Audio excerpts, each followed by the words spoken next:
Konferansın əvvəlində ümumilik lider Heydər Əliyevin və vətən uğrunda canlarından keçmiş şəhidlərimizin əziz xatirəsi bir dəqiqəlik sükutla yad edilib, ardınca Azərbaycan Respublikasının dövlət himni səsləndirilib.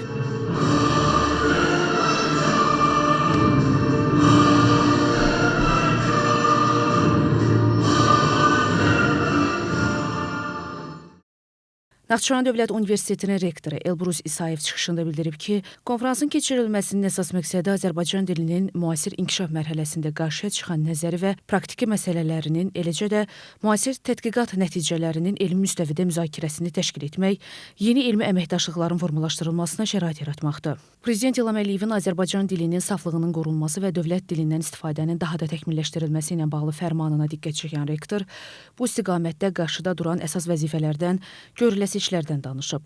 Azərbaycan Milli Elmlər Akademiyasının Naxçıvan bölməsinin sədri akademik İsmail Hacıyev bildirib ki, əsrlər boyunca Azərbaycan dilinin formalaşdırılmasına böyük əmək sərf olunub. İsmail Hacıyev ümumilik lider Heydər Əliyevin təşəbbüsü ilə 27 aprel 1978-ci il tarixində Azərbaycan dilinin konstitusiyasında dövlət dili kimi təsbit olunmasının ulu öndərin dilimizə göstərdiyi qayğının bariz nümunəsi olduğunu bildirib.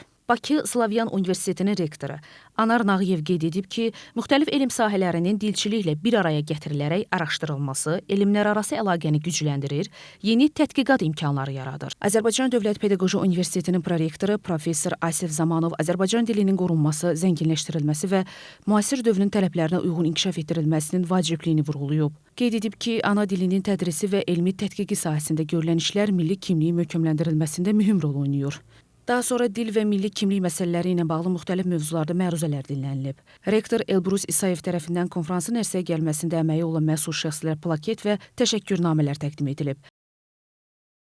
Bu əslində ölkə rəhbərimiz, cənab prezidentimiz möhtərəm İlham Əliyevin dil siyasətinə uyğun olaraq ali təhsil müəssisələrinin özlərinə düşən rolu, missiyanı, vəzifələri yerinə yetirməsinin növbəti göstəricisidir. Biz növbəti dəfə şahid olduq ki, Naxçıvan Dövlət Universitetində Azərbaycançılıq ideyalarına, Azərbaycançılıq məfkurəsinə, Azərbaycan milli kimliyinin dəyərlərinə yanaşmanın hansı səviyyədə həyata keçirildiyinin növbəti dəfə şahid olduq. Konferansın əsas məğzi Azərbaycan dilinin tədrisinin daha düzgün, daha təkmil təşkilindən ibarətdir. Bu isə təbii ki, əvvəldə də qeyd etdiyim kimi ölkə rəhbərimizin Azərbaycan dilinin saflığının qorunması ilə bağlı dövlət siyasətimizə uyğun şəkildə həyata keçirilir.